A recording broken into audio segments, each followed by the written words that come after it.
Hi there. Today I'm going to review the latest TV drama series from the renowned director Guy Richie. And this is Mobland. In the series, Tom Hardy plays Harry D'Souza, who's an enforcer slash fixer for a crime family headed by Conrad Harrigan and his wife Maeve, played by Pierce Brosnan and Helen Mirren. Now, the best British crime drama, in my opinion, was Get Carter, starring Michael Caine, and it was based on a book, and there were actually 3 books in the series, and in one of them, Jack Carter's Law, Jack has to scurry around London solving problems, fixing things, bribing people, using violence, and sorting out difficulties, many of which are caused by his own bosses. And similarly, in Mobland, Tom Hardy is an updated version of Jack Carter,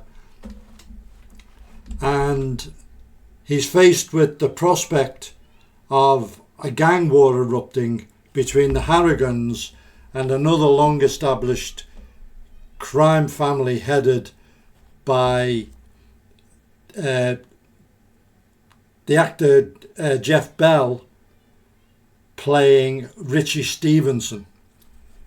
And it's all kicked off because Richie's son Tommy has gone missing, and he was last seen in the company of the Harrigans' grandson Eddie. And Harry has to go around using bribery, persuasion, threats, violence, blackmail to find out what's what and to sort it all out. And that's only the start. It just gets more and more murky, more twists, more betrayals as the plot goes on. I won't spoil it.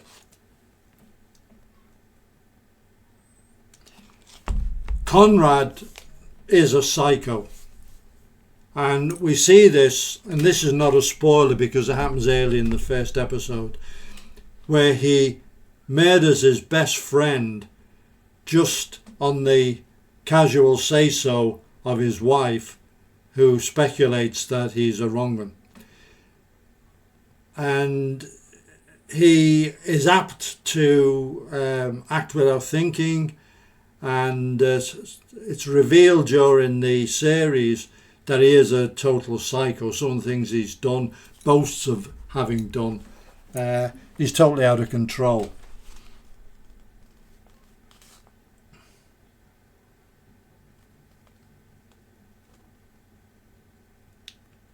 Other characters include the actor Paddy Considine in a terrific performance as Conrad's son Kevin, and it really was one of the highlights, that performance, and it reminds us of just how good an actor Paddy Considine has been over the years.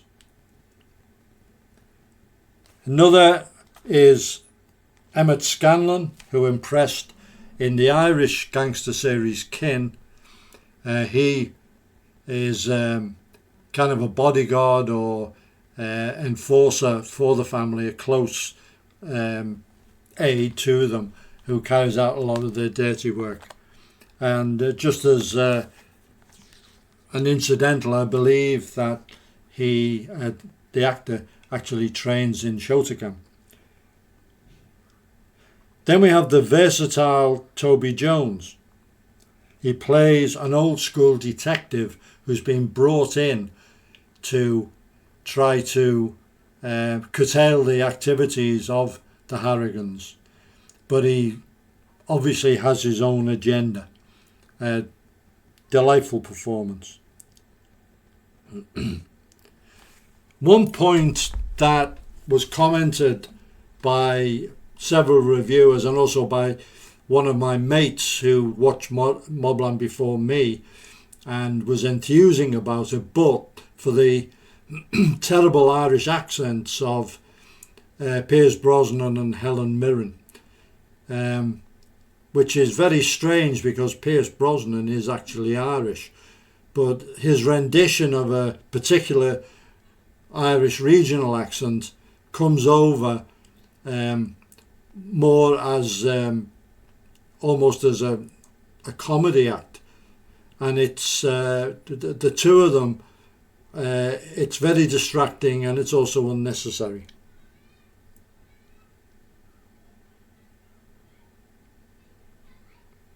As expected from Guy Richie, the action is very graphic and very well filmed.